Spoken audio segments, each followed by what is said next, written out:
రామభక్తుడు హనుమ. అచంచల విశ్వాసం. రామాయణం అంటే రామ ఆయనం అనే పదాల కలయిక.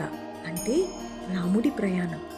ఈ రాముడి ప్రయాణంలో ఎదురైన ముఖ్యుల్లో హనుమంతుడిది విశేషమైన స్థానం. రామ అనే 2 అక్షరాల మంత్రంపై నమ్మకంతో హనుమంతుడు సముద్రాన్ని లంఘించాడు. తను నమ్మిన వ్యక్తి పట్ల విధేయత, కార్యసాధనలో పట్టుదల ఎలా ఉండాలో హనుమంతుడిని చూసి నేర్చుకోవాలి.